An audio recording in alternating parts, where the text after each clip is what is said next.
गुहित्वा प्रेमेक रूपा सहसा विरासित श्री कृष्ण गोविंद हरे मुरारे नाथेति नामानि मुहुर्वदन्ति प्रभुनंद कुमारो में स्वामिनी वृषभानुजा कृतार्थोहम कृतार्थोहम कृतार्थोहम न संशय। उपस्थित आप सौ भगवत गुणानुरागीओ कजे सोमैया ट्रस्ट एवं सोमैया संस्कृति विहार અને સોમૈયા વિદ્યા વિહાર દ્વારા આયોજિત આ 25મું જ્ઞાન યજ્ઞ, એમાં પ્રથમ તો આ સત્રમાં આપ સૌનું હું હૃદયથી સ્વાગત કરી રહ્યો છું. બીજી વાર સાક્ષી બનવાનો મને આ અવસર પ્રદાન થયો છે અને મનને પ્રસન્ન રાખવાની, મનને એકાગ્ર રાખવાની ચર્ચા પ્રથમ તો એક જ્યારે શરૂઆત કરું મારા આ વક્તવ્યની, મારા પ્રવચનની, ત્યારે એક બહુ ટૂંકી યાદી આપી દઉં કે ન તો હું ઉપદેશ દેવા આવ્યો છું, ન તો કોઈ સલાહ આપવા આવ્યો છું, માત્ર હું તમારી સાથે ચર્ચાઓ, વાત કરવા આવ્યો છું. મનની પ્રસન્નતા. આપણે જે અધ્યાત્મમાં માણસના ચાર અંતઃકરણ ચતુશ્ચય કહ્યા છે. એક છે મન, એક છે બુદ્ધિ, એક છે ચિત્ત અને એક અહંકાર. આ ચારે મળે ત્યારે માણસનું અંતઃકરણ બને છે. અને ભાગવતના આધારે કહું તો વિશુદ્ધ અંતઃકરણ બને ત્યારે એમાં પ્રભુની મૂર્તિ સ્થાપિત થાય છે. અન્યત્ર બધે કોઈ પણ જગ્યાએ તમે એમ વાંચશો કે મન એક જ છે, બુદ્ધિ એક જ છે, ચિત્ત એક જ છે, પણ આપણા શાસ્ત્રોમાં આ ચારે ચારને અલગ કરી દીધા છે.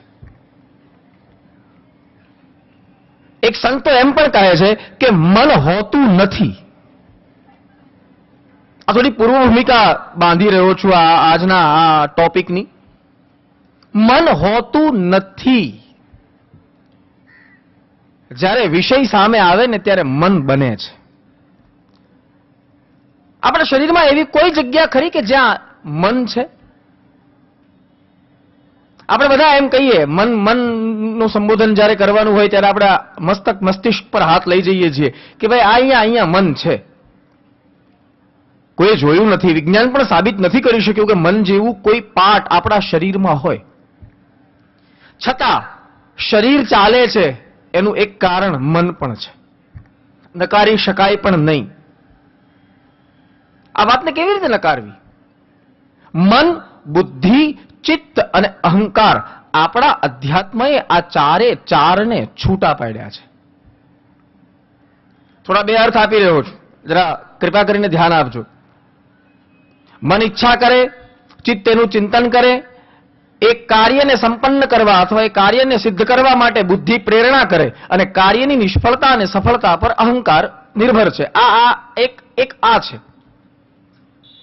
આનો અર્થ એ છે કે ચારે ચાર વસ્તુ એક સાથે આપણા અંદર હોતી નથી.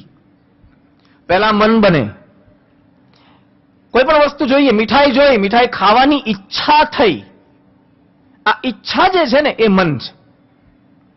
ઈચ્છા થઈ એટલે પછી એનું ચિંતન થયું. જ્યાં સુધી માણસ ચિંતન નહીં કરે ત્યાં સુધી ભોગવવા માટે પ્રવૃત્ત નહીં થાય. મને ઈચ્છા કરી પછી મનમાંથી થોડું એનું આપણે પ્રમોશન કહીએ ને, પ્રમોશન થયું, એ જ મન ચિત્ત બની ગયું. ચિંતન કરવા, મારે મીઠાઈ ખાવી છે, આ ચિંતન થવા લાગ્યું. એટલે પછી એ ચિત્ત બુદ્ધિને આજ્ઞા આપશે કે હવે તું આ કાર્ય સિદ્ધ કરવા માટે પ્રવૃત્ત થા. એટલે બુદ્ધિ પગને ઓર્ડર આપશે કે ચલ હવે આપણે હલવાઈની દુકાન સુધી જઈએ, આપણે મીઠાઈ લઈ આવીએ. આ બુદ્ધિ, અને આપણે ખાઈ લીધી એટલે સહજ અહંકાર માણસમાં પ્રગટ થાય. સહજ અહંકાર. એ અહંકાર સાત્વિક અહંકાર, સારો અહંકાર, એની હું અત્યારે ચર્ચા નથી કરવા માંગતો, એક વિષયાંતર થઈ જશે. પણ આપણે ત્યાં ચારે ચારને છૂટા પાડ્યા છે. મન અલગ છે, બુદ્ધિ અલગ છે, ચિત્ત અલગ છે અને અહંકાર અલગ છે. એમાં વિશેષ કરી અને પ્રસન્નતા અને અપ્રસન્નતા એ મન અને ચિત્તની વૃત્તિ છે.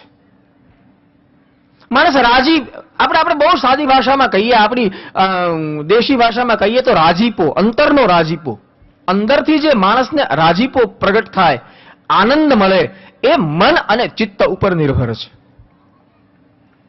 જો મનને અને ચિત્તને પાછું થોડું છૂટું પાડવું હોય ને સાહેબ, તો જોયા જાણ્યા પછી, અનુભવ કર્યા પછી જે સુખ દુઃખનો અનુભવ થાય એ બધો મનને થાય છે. કોઈ સમાચાર આપણને મળ્યા અને આપણે સુખી દુઃખી થઈ ગયા, કોઈ સારા સમાચાર મળ્યા આપણે સુખી થઈ ગયા, કોઈ એવા માઠા સમાચાર મળ્યા આપણે દુઃખી થઈ ગયા, તો આ સુખ દુઃખનો અનુભવ મન કરે છે. જોયા જાણ્યા પછી સુખ દુઃખ જે મળે એ મનને મળે છે, જ્યારે જોયા જાણ્યા વગર પ્રસન્નતા અને અપ્રસન્નતા જે મળે છે એ ચિત્તને મળે છે. ઘણી વાર આપણે બધા જોઈએ કે એ માણસ સવારે ઉભો થાય ને એટલે ગીતો ગાતો હોય, પથારીમાંથી ઉઠીને સીધો ગીત ગાવા લાગે, એટલે આપણને એમ થાય કે આના આટલો રાજી કેમ છે? એટલે આપણે પૂછીએ ને કે ભાઈ શું થયું, લોટરી લાગી? કે નહીં. તો આટલો રાજી કેમ છે તું? એ પછી એમ કહે કે આજે હું બહુ પ્રસન્ન છું, આજે હા એ એક શબ્દ વાપરે, જુઓ, હું આજે બહુ મૂડમાં છું. મૂડ,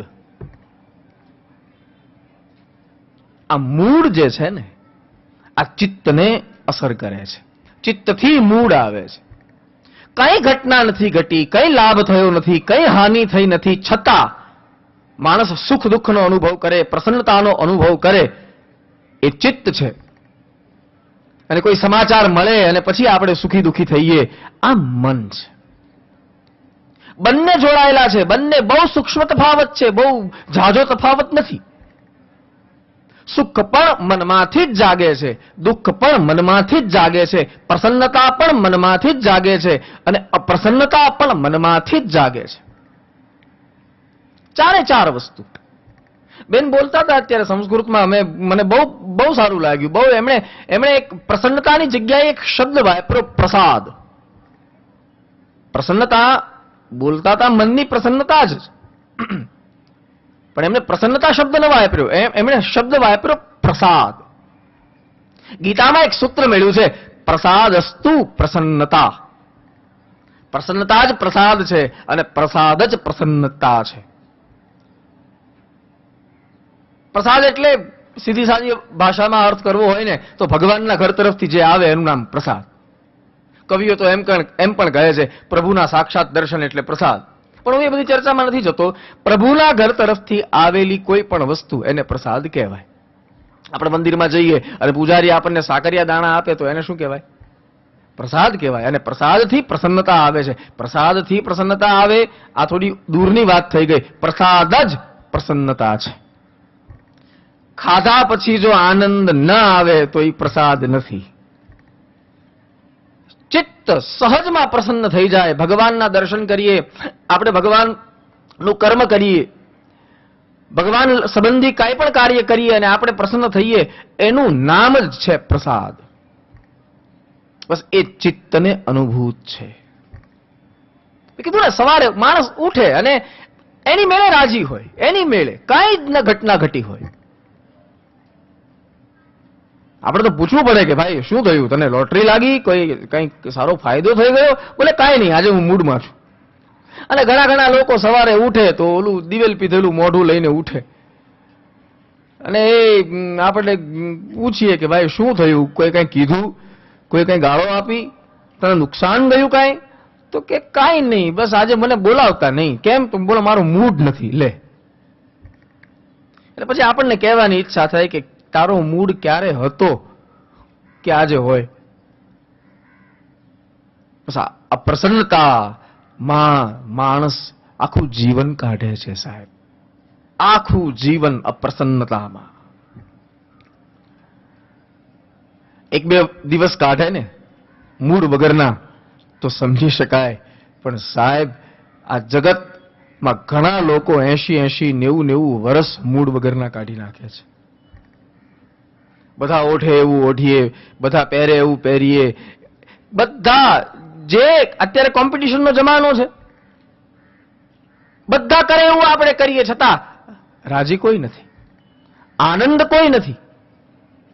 હું ગઈકાલે જ મને એક બહુ સુંદર સૂત્ર સાંભળવા મળ્યું કે ભોગને સે કભી તૃપ્તિ નહીં હોતી, भोगने से कभी तृप्ति नहीं होती और भागने से कभी मुक्ति नहीं मिलती. લ્યો,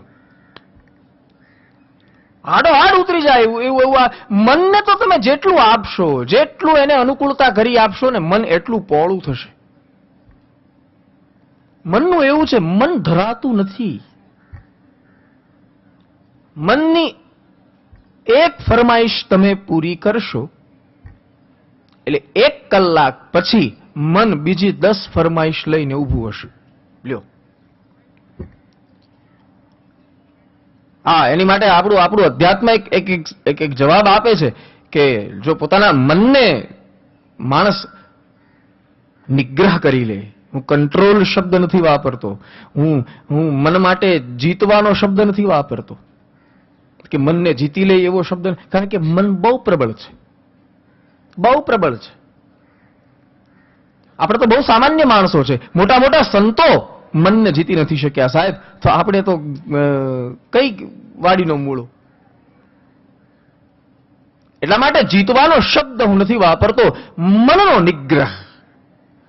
બહુ તેજીલો ઘોડો છે મન, બહુ તેજીલો ઘોડો છે. અમારા વેદોમાં તો મનને સારથી કીધો છે. મન એ સારથી છે. સુખાર્થી રશ્વાની વજન મનુખ્યાને નીયતે વેશુભિર્વા જીન ઇવ રત પ્રતિષ્ઠન જદજીરન જવિષ્ઠન તન્મે મનઃ શિવ સંકલ્પમસ્તુ. મનને આજ્ઞા કરી છે કે હે મન, તું અમારો સારથી છે. આ શરીર છે ને રથ છે, 24 ઘોડા આ શરીરને જોડાયેલા છે. આપણા શરીરને ઘોડા કેટલા જોડાયેલા છે? 24. આત્મા નામનો પુરુષ સફર કરી રહ્યો છે, ટ્રાવેલ કરી રહ્યો છે. જરા અધ્યાત્મનું દર્શન વિચારજો સાહેબ, બહુ આનંદ આવે એવું છે. 24 ઘોડા છે મનને, આત્મા નામનો પુરુષ એમાં સફર કરી રહ્યો છે અને મન એનો સારથી છે. આપણે કહીએ ને ડ્રાઈવર, બસ એ ડ્રાઈવર. મનને આજ્ઞા કરી છે કે હે મન, જેમ સારો સારથી, સુસારથી,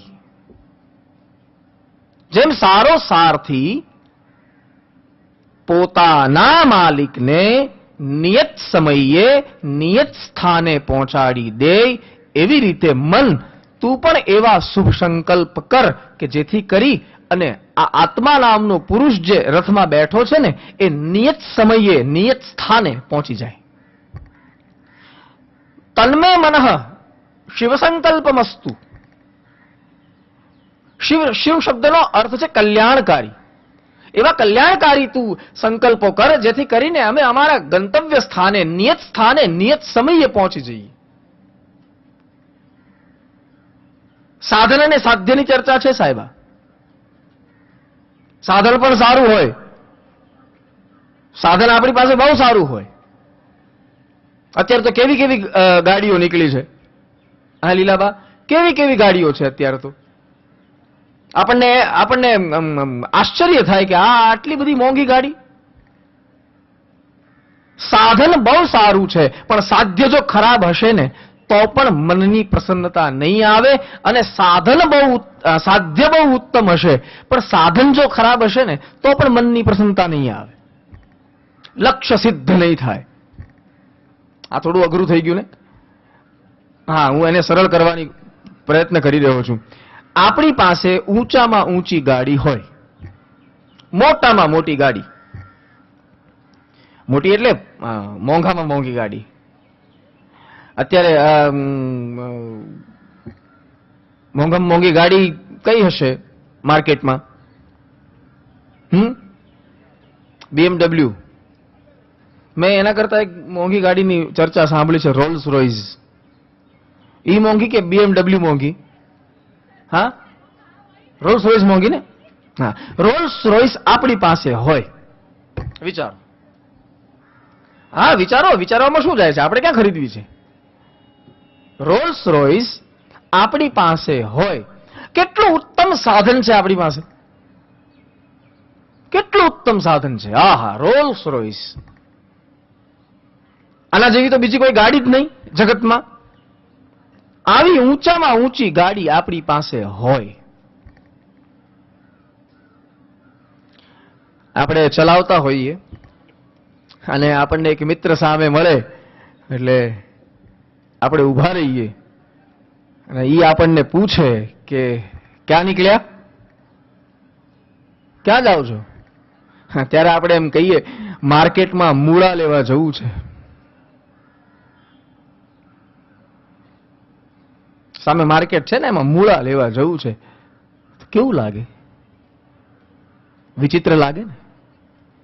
માલિક શરમાય કે નહીં એની મને ખબર નથી, પણ સાહેબ ગાડી જરૂર શરમાય. ગાડીને એમ થાય મારો મૂર્ખ માલિક જો તો ખરા મને લઈને મૂળા લેવા નીકળ્યો છે. સાધન બહુ ઉત્તમ છે, સાધ્ય બરોબર નથી. જ્યાં પહોંચવું છે એ સ્થાન બરોબર નથી. હવે બીજી ચર્ચા, સાધ્ય ઉત્તમ હોય, જ્યાં પહોંચવું છે એ બહુ સુંદર હોય, પણ સાધનમાં જરાક ખામી હશે તો? હરિદ્વાર જવું છે આપણે, ચલો સાધ્ય કેટલું સુંદર છે, ગંતવ્ય કેટલું સુંદર છે, હરિદ્વાર. ગંગાજીના દર્શન કરવા જવું છે, ગંગાજીમાં સ્નાન કરવા માટે જવું છે, પરમ લાભ મળવાનો છે, કેટલું ઉત્તમ સાધ્ય છે. પણ આપણી પાસે ગાડી એવી હોય કે પેટ્રોલથી ઓછી ચાલે ને ધક્કાથી વધારે ચાલે તો પણ મનની પ્રસન્નતા નહીં રહી સાહેબ. સાધન અને સાધ્ય બેયની મહત્તા છે, બેયની મહત્તા છે. આપણું અધ્યાત્મ કહે છે ધન છે ને, ધન, પૈસા, પૈસા સાધન છે અને ધર્મ સાધ્ય છે. પૈસાથી વહન કરવાનું છે, ગંતવ્ય ધર્મ છે. રોલ્સ રોયસમાં નીકળવાનું છે અને જવાનું છે હરિદ્વાર. બે વસ્તુ મેચ કરી રહ્યો છું, મિક્સ કરી રહ્યો છું, જરા ધ્યાન આપજો. રોલ્સ રોયસમાં નીકળવાનું છે અને જવાનું છે હરિદ્વાર. એવી રીતે પૈસાનો ઉપયોગ કરવાનો છે અને પહોંચવાનું છે ધર્મ સુધી. આ સાધન અને સાધ્ય. પણ અત્યારે શું થયું છે સમાજમાં ખબર સાહેબ? ધર્મ સાઈડ પર આવી ગયો છે, લોકોનું ધન જ સાધ્ય બની ગયું છે. બસ પૈસો, પૈસો, પૈસો.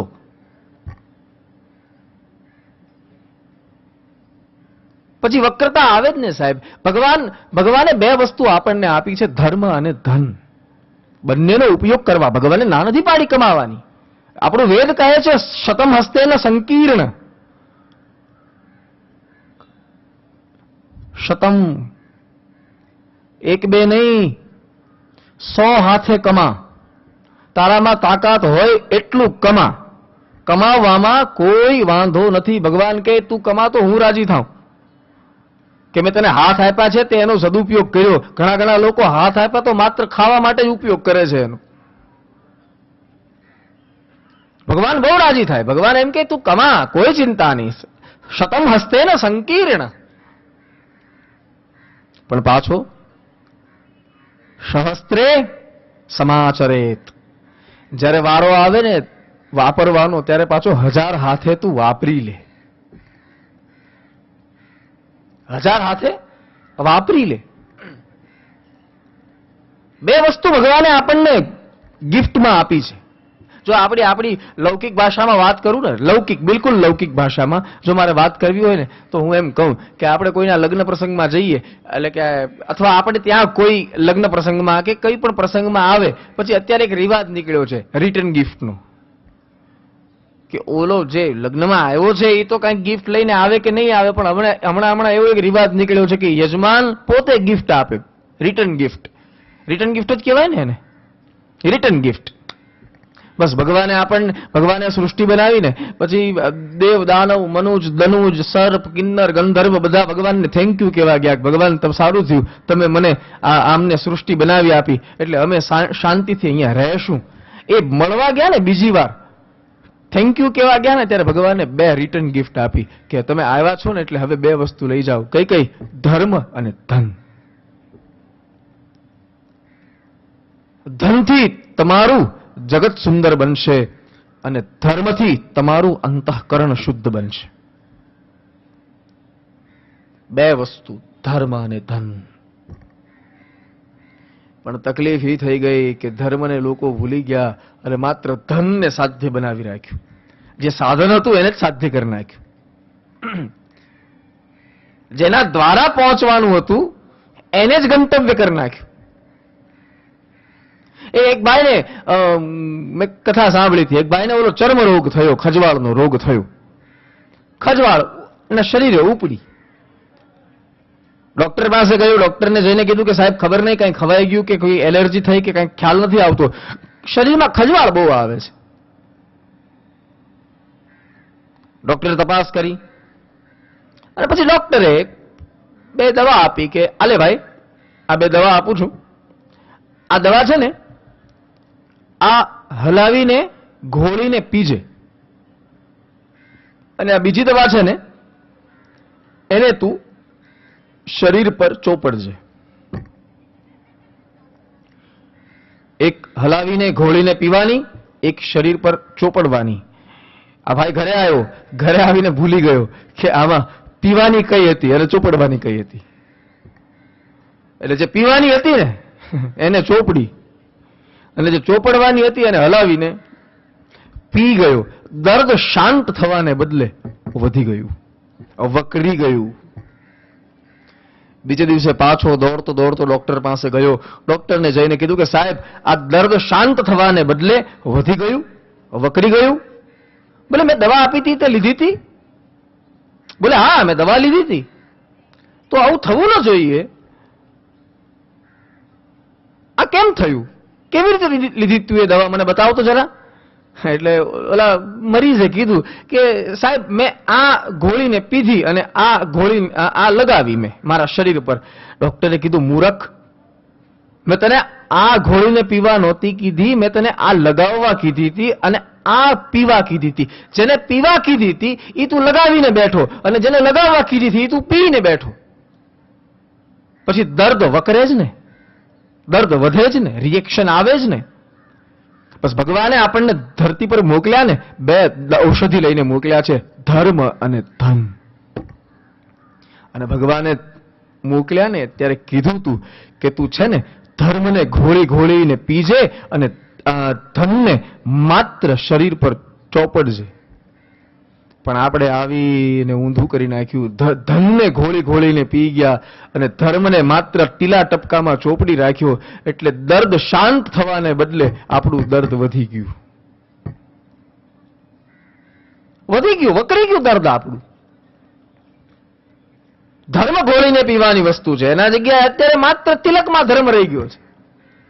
અમારા ભાગવતમાં તો જયારે કળિયુગનું વર્ણન આવ્યું ને, વ્યાસજીએ કળિયુગનું વર્ણન કર્યું ત્યારે એક એવો શબ્દ લખી નાખ્યો છે, થોડું વિદ્વાનોને હલાવી નાખે એવો શબ્દ લખી નાખ્યો છે ભાગવતમાં. ભગવાન વ્યાસજીએ લખી નાખ્યું સ્પષ્ટ કે જેનું જેટલું મોટું તિલક કળિયુગમાં એ એટલો મોટો જ્ઞાની. લ્યો,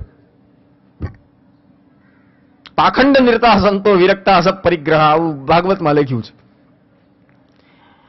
જેટલું મોટું જેનું તિલક એટલું મોટું. જો સાહેબ તિલક કરવું જોઈએ, ના નથી. તિલક છે ને આકાર છે. આકારથી આચાર અને આચારથી વિચાર શુદ્ધ થાય છે. ઘણા લોકો અમને પણ કહે કે આ ધોતી પહેરવાથી શું ફાયદો, આ હાથમાં કેસ રાખવાથી શું ફાયદો, રામનામી રાખવાથી શું ફાયદો, આ ગળામાં માળા પહેરવાથી શું ફાયદો, તિલક કરવાથી શું ફાયદો. ઘણા લોકો પૂછે અમને જાહેરમાં પૂછે. પછી શું જવાબ આપીએ? હવે એ જાણતો જ નથી જે એને શું જવાબ આપીએ? પછી એટલું હું કહું કે તું ટિકિટ બારી, સિનેમા ઘરની ટિકિટ બારી પર ઉભો રહે છો ટિકિટ લેવા માટે? બોલે હા, હું ક્યારેક જ્યારે ફિલ્મ જોવા જાઉં ત્યારે ટિકિટ બારી પર હું ટિકિટ લેવા માટે ઉભો રહું છું સિનેમા હોલની. બસ મેં કીધું આટલો જ ફરક છે. તું ઊભો રહી શકે છે ને અમે નથી રહી શકતા. અમારો આકાર અમને ના પાડે છે કે તારાથી ત્યાં ન ઊભું રહેવાય. આકારથી આચાર શુદ્ધ થાય અને આચારથી વિચાર શુદ્ધ થાય છે. તિલક કરો, તિલક કરવું જ જોઈએ.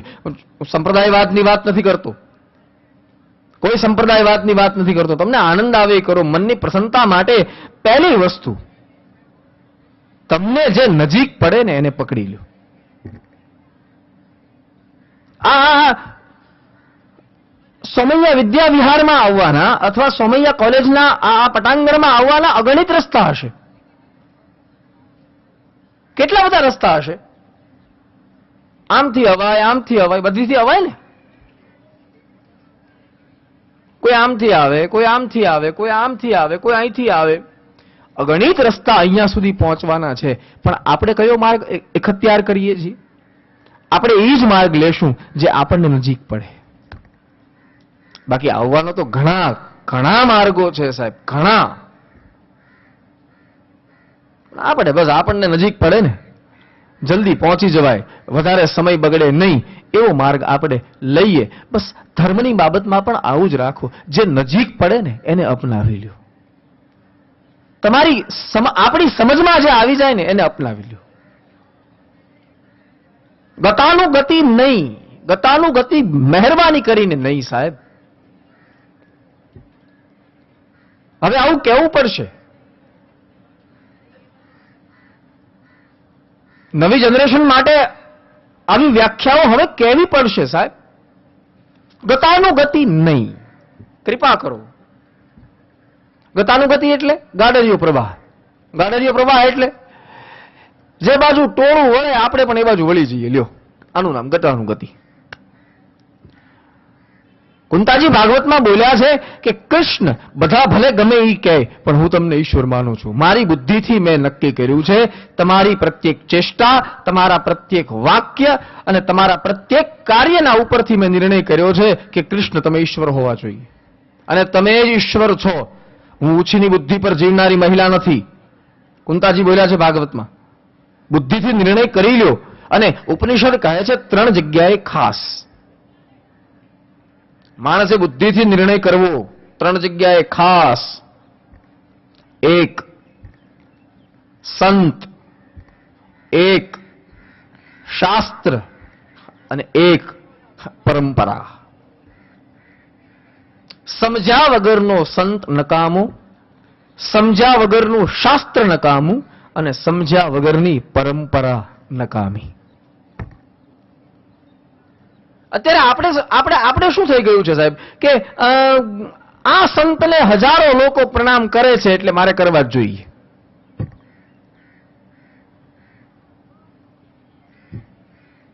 લાખો લોકો આ સંતને પ્રણામ કરે છે, વંદન કરે છે, ફોલોવર્સ છે એટલે મારે કરવા નહીં. આ બુદ્ધિની દુર્બલ્યતા છે, આ બુદ્ધિની નિર્માલ્યતા છે. જરૂર કરો, સંતને પ્રણામ બિલકુલ કરો. હજારો લોકો કરે છે, તમે પણ કરો. પણ જરા પહેલા જોઈ લ્યો એ સંતની ચેષ્ટા, એ સંતના વાક્યો તમારી બુદ્ધિમાં ઉતરે છે કે નહીં? ખંડન નથી કરતો કોઈ વાતનું.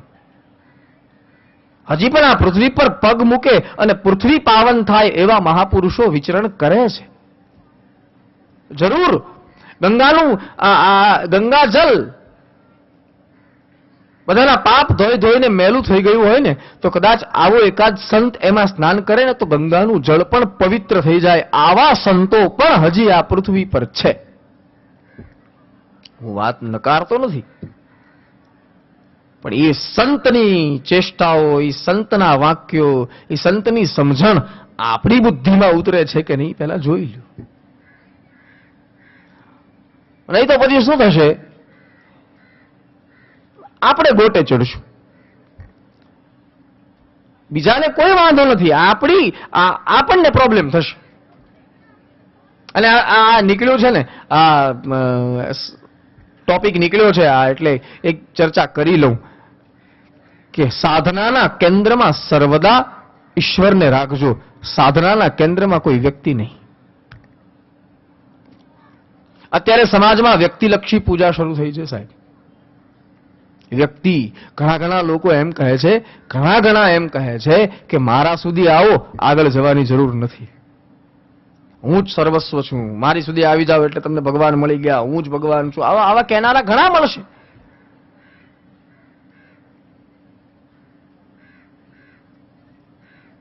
સમજી લ્યો.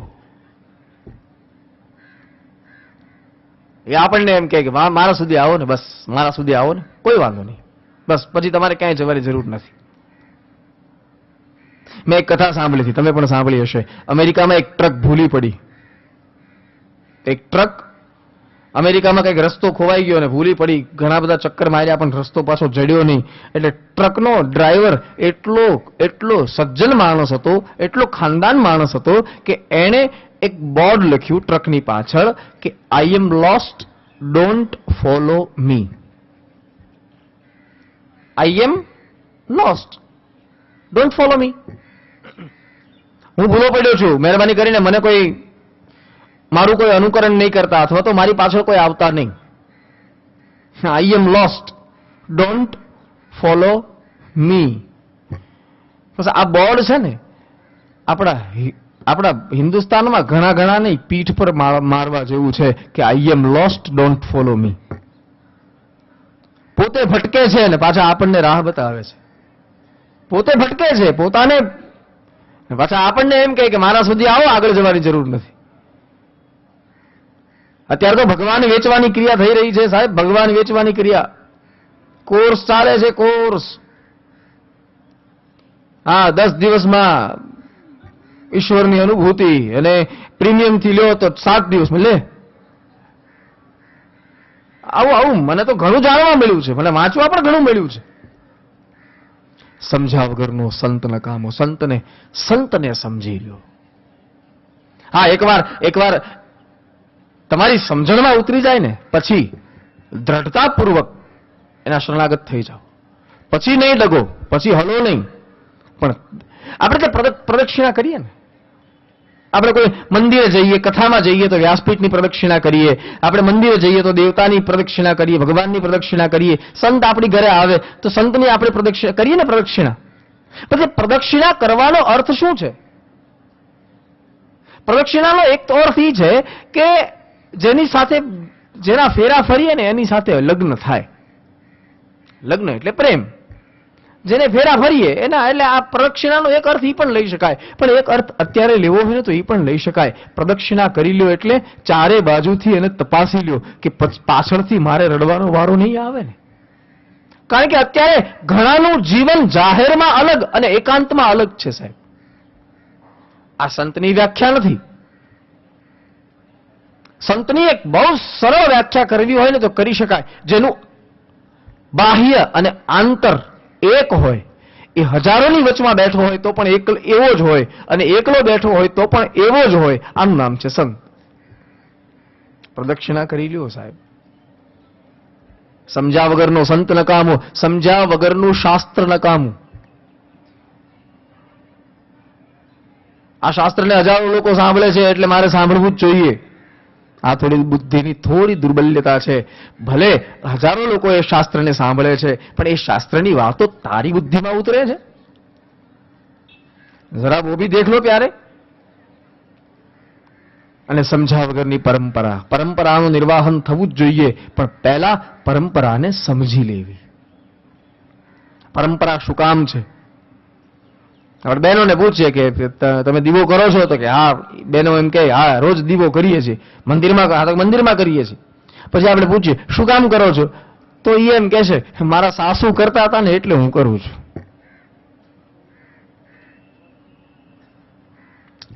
દીવો કરવો જોઈએ, બહુ સાચી વાત છે, પણ શું કામ કરવો જોઈએ? તો કે સાસુ કરતા. પરંપરાનું નિર્વાહન થયું, પણ જાણ્યા વગર, સમજ્યા વગર નહીં. પરંપરા સમજીને નિર્વાહન થાય. પરંપરા એ આપણા શરીરમાં વહેતું લોહી છે, રક્ત છે, પણ એને સમજી લ્યો પહેલા કે આ પરંપરા શું કામ છે. સમજ્યા વગરનો સંત, સમજ્યા વગરનું શાસ્ત્ર અને સમજ્યા વગરની પરંપરા, આ ત્રણેય યોગ્ય નથી. અહીંથી મનની અપ્રસન્નતા શરૂ થાય. અપ્રસન્નતા, પ્રસાદ નહીં, અપ્રસન્નતા અહીંથી શરૂ થાય. હું આજે વિષય, મને મનની પ્રસન્નતા અહીંયા મેં લીધો છે વિષય. મને સુધાબેને કીધું કે કયા વિષય પર બોલશો. મેં કીધું આપણે તમે કયો એમ, મને કોઈ વાંધો નથી, પણ છતાં મનની પ્રસન્નતા ઉપર હું ભાર આપું. ભાગવતમાં 4 રીતે મનની પ્રસન્નતા વર્ણવવામાં આવી છે. 4 રીતે. ભગવાન કપિલે માં દેવહૂતિને માધ્યમ બનાવી અને જે કપિલ ગીતાનું જ્ઞાન જગતને આપ્યું, શાંખ શાસ્ત્રનું જ્ઞાન આપ્યું, એમાં મનને અને ચિત્તને પ્રસન્ન રાખવા માટે 4 ઉપાયોની ચર્ચા ભાગવતે કરી છે. અમારી ભાવપીઠ આવતા 3 દિવસમાં આ શ્લોક ઉપર વિશેષ કરીને ભાર આપશે. હું ચર્ચા કરતો હતો, જ્યાંથી આપણી ચર્ચા અધૂરી મૂકી. મનને નિગ્રહ, મનને વાળો, મનને જીતવાનો પ્રયાસ ન કરો. મન બહુ છે ને, બહુ તેજીલું છે, મન બહુ બળવાન છે, બહુ બળવાન છે. ઇન્દ્રિયો બહુ બળવાન છે સાહેબ, ભલભલાને પરવશ કરી દીધા છે ઇન્દ્રિયોએ. બલવાન ઇન્દ્રિય ગ્રામો વિદ્વાન સમપી કરશતી. મોટા મોટા વિદ્વાનોનું આકર્ષણ કરી લીધું છે, મોટા મોટા વિદ્વાનોને પરવશ કરી લીધા છે ઇન્દ્રિયોએ. તો આપણે તો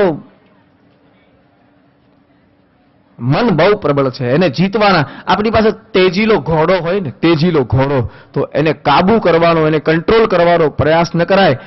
તેજીલો ઘોડો હોય ને તો એને વાળી દો, આપણે જ્યાં જવું છે ને ત્યાં આપણને પહોંચાડી દે. બસ એવી રીતે મન તેજીલો ઘોડો છે, એને કાબુ જે કરવા ગયા ને બધા પડ્યા.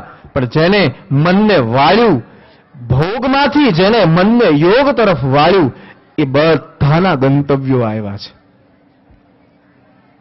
બેન બહુ સુંદર બોલ્યા અત્યારે. શું નામ ભૂલી ગયો? કલાબેન. કલાબેન બહુ સુંદર બોલ્યા અત્યારે. યોગનો અર્થ શું છે? મહર્ષિ પતંજલિ બોલ્યા છે, યોગનો અર્થ છે યોગ ચિત્ત વૃત્તિ નિરોધક. યોગ શું છે? ચિત્તની વૃત્તિને નિરોધ કરે. યોગા ફોર હેલ્થ, બરોબર છે, હું વિરોધ નથી કરતો, બહુ સાચી વાત છે, યોગા ફોર હેલ્થ. પણ એ જ યોગા ફોર હેલ્થમાં જો ઈશ્વર મળી જાય ને તો મુક્તિ સુધીની યાત્રા યોગ કરાવી શકે છે. ચિત્તની વૃત્તિ સહજ બની જાય, આપણને કંઈ ભોગવવાની ઈચ્છા ન થાય. ઘણા લોકો છે ને, માણસ મનમાં ખાલી વિચાર જાગે ને એટલે એને આપણે ઇંગ્લિશમાં કેવું હોય ને તો સ્ટુપિડલી ભોગવવા બેસી જાય. બસ મને ભાવ્યું ને, બસ બેસી જાય. મનને એક વાત કહેતા શીખો. આપણે બધા મુંબઈમાં રહીએ છીએ ને આપણને ઇંગ્લિશ તો આવડતું જ હોય, સહજ આવડતું હોય. મનને એક વાત કહેતા શીખી જાઓ. મન ક્યારેય પણ, જ્યારે પણ કંઈ પણ જિજ્ઞાસા કરે, ક્યારેય પણ કંઈ કામના કરે, અથવા મન ક્યારેય પણ કોઈ ઈચ્છા કરે, ત્યારે એને એક શબ્દ કહી દો, નોટ નાવ. અત્યારે નહીં, નોટ નાવ. એટલા માટે કે જો એ જ સમયે આપણે મનની ઈચ્છા પૂરી કરવા બેઠા તો 1 કલાક પછી મેં કીધું એમ મન બીજી 10 આકાંક્ષાઓ લઈને સામે આવશે. મન બીજી 10 ઈચ્છાઓ લઈને સામે આવશે. એટલે મનને હરાવવાનો પ્રયાસ નહીં, મનનો નિગ્રહ. આમ છે ને, આમ આપણને આપણું મન બહુ ડાયું લાગે, બહુ ડાયું લાગે.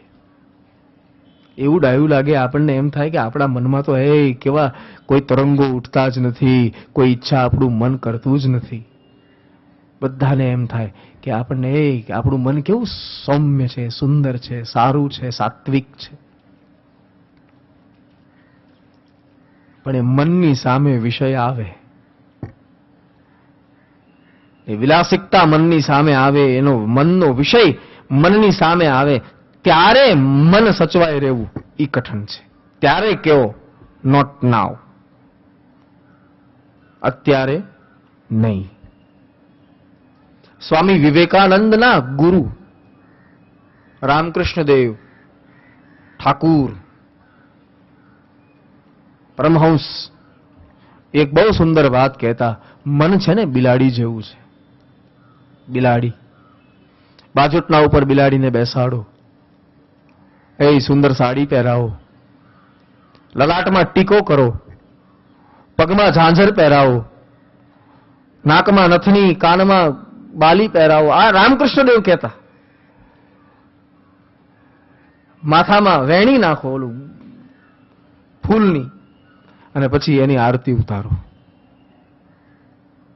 એવી ડાયડમરી થઈને બેઠી હોય બિલાડી, એવી ડાયડમરી થઈને બેઠી હોય, આપણને એમ થાય કે આ કેટલું શાંત પ્રાણી છે, જો તો ખરા.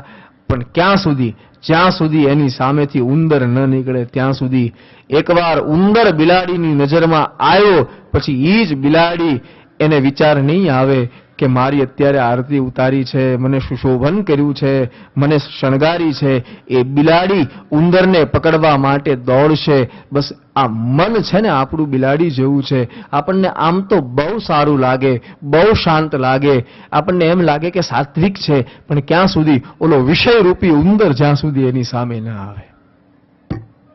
જ્યારે ઓલો ઉંદર, વિષય રૂપી ઉંદર સામે આવે અને પછી મન ધરે રે, પછી મન જો, તો તમે એમ કહી શકો કે ના, હવે મેં મનને જીતી લીધું છે.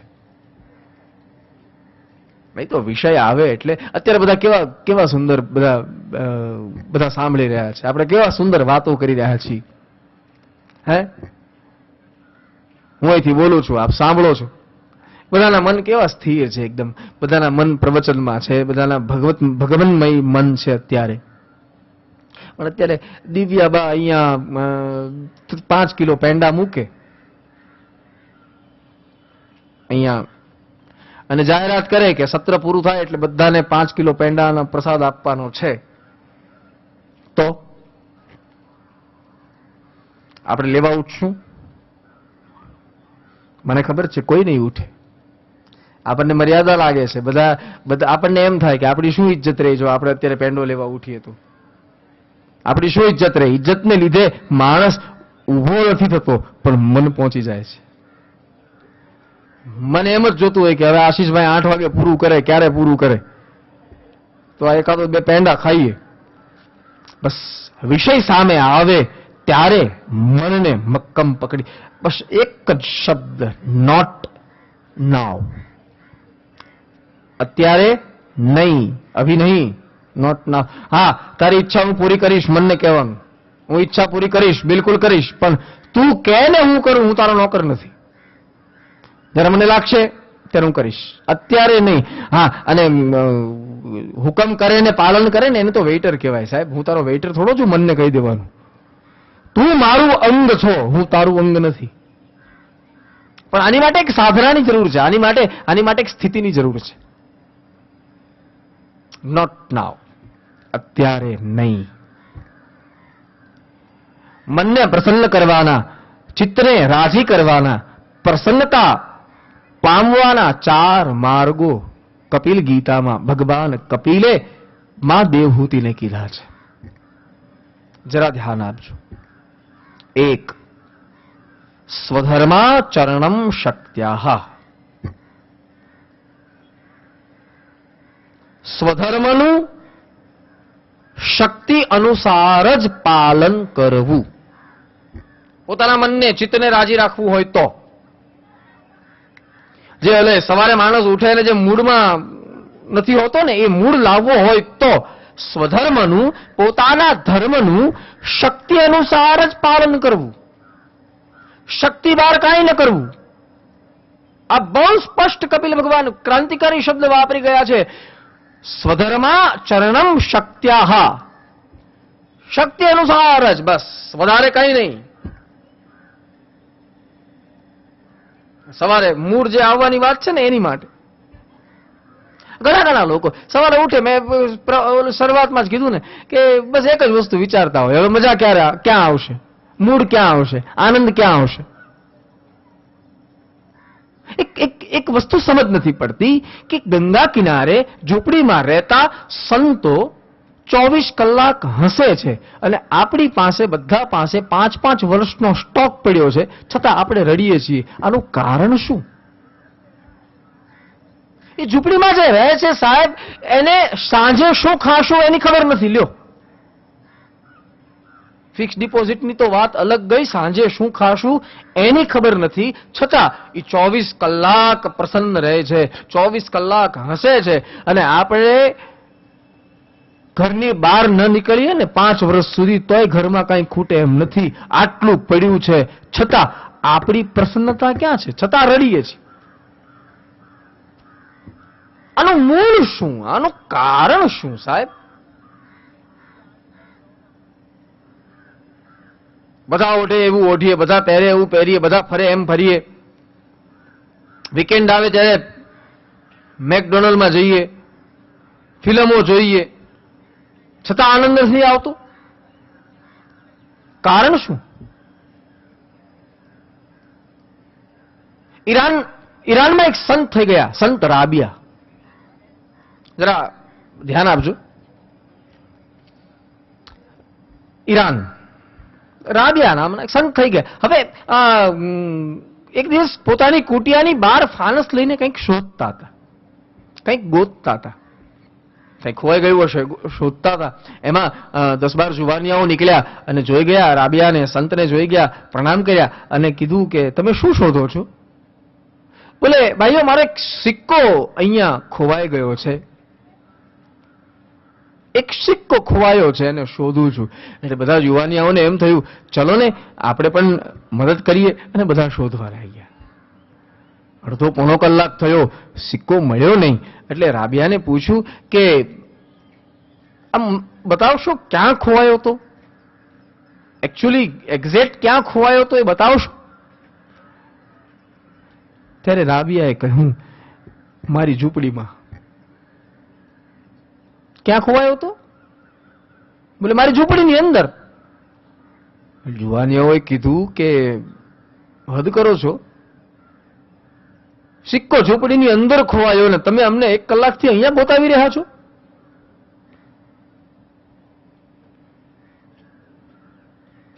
પછી એક જુવાનીએ કીધું રાબિયાને કે જ્યાં જે વસ્તુ ખોવાય હોય ને એ વસ્તુ ત્યાંથી જ મળે. તમે ઝૂંપડીમાં ખોવાય છે તો તમે ત્યાં, જે વસ્તુ જ્યાં ખોવાય ત્યાં જ મળે. પછી રાબિયાએ આ લોકોને પૂછ્યું કે તમે ક્યાં જાઓ છો? યુવાનીઓએ કીધું કે નર્તકીનું નૃત્ય જોવા. નર્તકીનું નૃત્ય જોવા. બોલે એ જોવાથી તમને શું મળશે?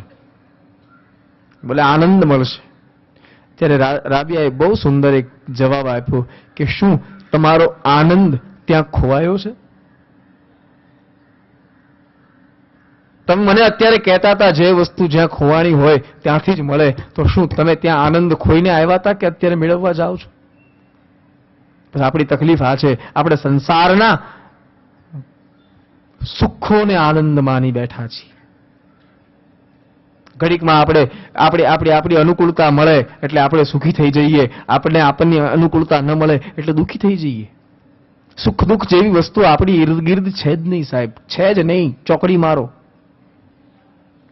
સુખ અને દુઃખ જેવી વસ્તુ આપણી આજુબાજુમાં છે જ નહીં. અને આની કરતા વધારે એક વાત કહું ને તો સુખ અને દુઃખ બ્રહ્માજીએ આ સૃષ્ટિમાં બનાવ્યા જ નથી. લ્યો, નથી. તો પછી તમે કહેશો કે અમે સુખી દુઃખી થઈએ એ શું છે? એ સુખ દુઃખ નથી, એ મનની અનુકૂળતા અને પ્રતિકૂળતા છે. મનની અનુકૂળતાને આપણે સુખ માની બેઠા છીએ અને મનની પ્રતિકૂળતાને આપણે દુઃખ માની બેઠા છીએ. હકીકતમાં એ સુખ અને દુઃખ નથી. સીધી સાદી ભાષામાં કહું, આપણને ભાવ્યું ને એટલે આપણે સુખી, આપણને ન ભાવ્યું એટલે આપણે દુઃખી. આપણા મન ઉપર નિર્ભર થઈ ગયું ને સાહેબ. આ मुझे अच्छा लगा, मैं सुखी, बस મનની અનુકૂળતાને આપણે સુખ માની બેઠા છીએ, મનની પ્રતિકૂળતાને આપણે દુઃખ માની બેઠા છીએ. હકીકતમાં એ સુખ પણ નથી અને એ દુઃખ પણ નથી. ક્યારેક એવું પણ બને આપણે જે કારણથી સુખી થતા હોઈએ એ જ કારણથી કોઈક દુઃખી પણ થતું હોય. આપણે જે કારણથી દુઃખી થતા હોઈએ એ કારણથી કોઈ સુખી પણ થતું હોય. બધાના બોલું આપણે કહેવત છે ને, તુંડે તુંડે મતિર ભિન્નમ. બધાની ફિલિંગ્સો અલગ છે, બધાની વિચારસરણી અલગ છે, બધાની અનુભૂતિ અલગ છે. એટલા માટે બધાની માટે સુખ દુઃખ અલગ થઈ ગયા. સુખ અને દુઃખ મનમાંથી જાગે છે, મનમાંથી. આપણે ઉપચાર તો બધા કરીએ છીએ કે હું સુખી થાવ, હું સુખી થાવ, હું સુખી થાવ. પણ મનમાં જે ઓલો દુઃખી થવાનો વિચાર છે ને એ માણસ કાઢતો નથી. પછી સુખ ક્યાંથી મળે? ક્યાંથી મળે? ઓલો જે વિચાર, આપણા વિચારો, તમે બધા વિચારો. આજે આખો દિવસ તમે વિચારજો. આજે સવારનો સમય છે, હજી આખો દિવસ આપણી પાસે છે. અત્યારે 8 વાગવા આવ્યા છે. રાત્રે 8 વાગ્યા સુધી, 8 નહીં, રાત્રે 12 વાગ્યા સુધી તમે વિચારજો. કાલે હું અહીંયા છું, તમે અહીંયા છો, લ્યો પાછા કાલે મળશું. વિચારો. દિવસ દરમિયાન જો આપણા જીવનમાં 10 ઘટના ઘટતી હોય, હું એવરેજ મૂકું છું પ્રભુ, એવરેજ. આખા દિવસ દરમિયાન આપણા જીવનમાં 10 ઘટના ઘટતી હોય તો એમાંથી 6 ઘટના સુખ આપનારી હશે અને માત્ર 4 ઘટના જ દુઃખ આપનારી હશે. જોજો, 6 ઘટના સુખ આપનારી, માત્ર 4 ઘટના જ દુઃખ આપનારી. પણ એ 6 ઘટના જે સુખ આપનારી છે ને એને માણસ નહીં વિચારે. ઓલી 4 ઘટના જે દુઃખ આપનારી છે ને, માણસ આખો દિવસ એને જ વિચાર્યા કરશે. એટલે સુખ બાજુ પર રહી ગયું ને આખો દિવસ દુઃખી થઈ ગયો. કેરીનો કરંડિયો માણસ લાવે અને એમાં એક ચાંદી પડેલી કેરી હોય એટલે શું વિચારે? આજે ચાંદી પડેલી ખાઈ જાઉં, કાલથી ફ્રેશ ખાઈશ. ચાંદી પડેલી છે, ઓલી બગડેલી કેરી હોય ને, સારી સારી કરીને ખાય. બીજે દિવસે પાછો કરંડિયો ખોલે તો 2 ને ચાંદી પડી જ હોય. બીજી 2 કેરી પાછો એવો વિચાર કરે કે સાહેબ એક કામ કરું ને, આજે આ ચાંદી વાળી ખાઈ જાઉં, કાલે પાછી સારી ખાઈશ.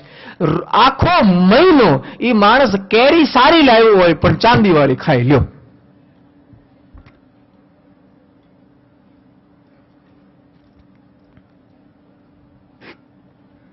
બસ આપણું આવું છે સાહેબ.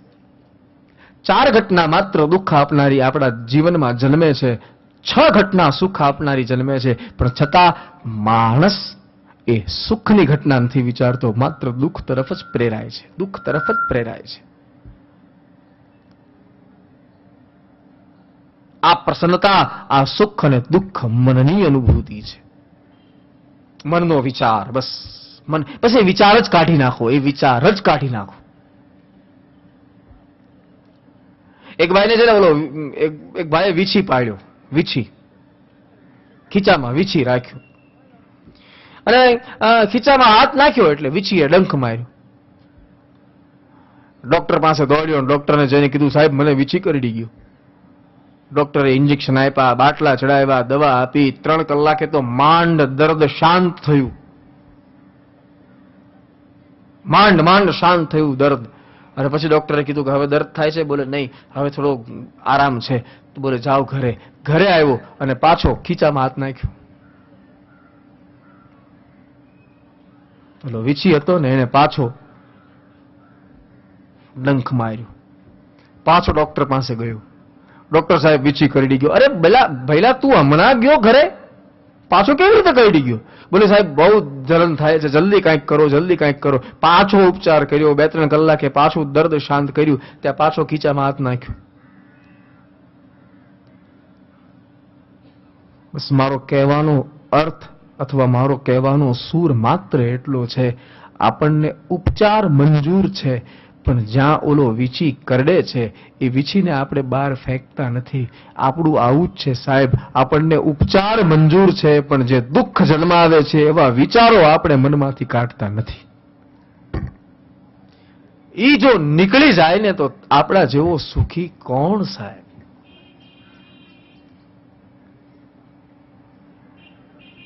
જાગૃતિની અનુપસ્થિતિ એ ઊંઘ છે. જો જરા ધ્યાન આપજો થોડા. બસ હવે હું આ સૂત્રને લઈને પછી આજના સત્રને વિરામ આપવા જઈ રહ્યો છું. જાગૃતિની અનુપસ્થિતિ એનું નામ છે ઊંઘ. જાગતો ન હોય માણસ એટલે શું હોય? ઊંઘમાં હોય. જરા હું તો ઊંચા શબ્દોમાં બોલી ગયો, જાગૃતિની અનુપસ્થિતિ. પણ જે માણસ જાગતો ન હોય તો શું કરતો હોય? સૂતો હોય. જ્ઞાનની અનુપસ્થિતિ એનું નામ છે અજ્ઞાન. પ્રકાશની અનુપસ્થિતિ એનું નામ છે અંધકાર. પ્રકાશ ન હોય એટલે શું હોય? અંધારું. જ્ઞાન ન હોય એટલે માણસ કોણ હોય? અજ્ઞાની. બસ જેમ જાગૃતિની અનુપસ્થિતિ એનું નામ છે ઊંઘ, જેમ જ્ઞાનની અનુપસ્થિતિ એનું નામ છે અજ્ઞાનતા, જેમ પ્રકાશની અનુપસ્થિતિ એનું નામ છે અંધકાર, એવી રીતે સુખની અનુપસ્થિતિ એનું નામ છે દુઃખ.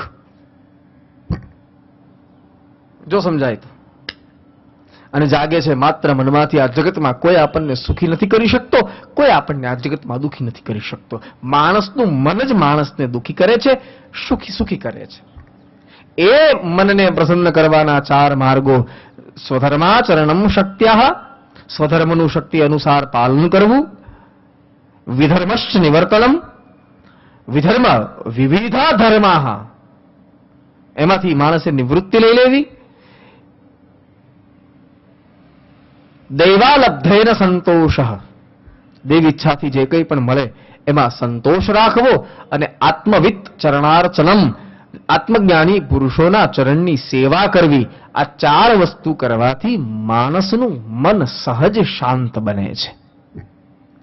બસ આવતા 3 દિવસોમાં, એટલે કે હવે 2 દિવસોમાં મારી આ ભાવપીઠ, વ્યાસપીઠ એની ઉપર જ ચર્ચા કરશે. આ શ્લોકને કેન્દ્રમાં રાખી, આ મનની પ્રસન્નતાના આ સૂત્રને કેન્દ્રમાં રાખી અને આપણે આવતી 2 દિવસમાં આપણે આ ચર્ચા કરશું. આજના સત્રને હું અહીંયા વિરામ આપું. પાછું બીજું સત્ર સવારનું 8:15 વાગે શરૂ થવાનું છે. એટલે આવતીકાલે પુનઃ 7 વાગે, શાર્પ એટ 7 વાગે મળીએ. ત્યાં સુધી આપ સૌના હૃદયસ્થ પરમાત્માને હું વંદન કરું છું. જય શ્રી કૃષ્ણ. અસ્તુ.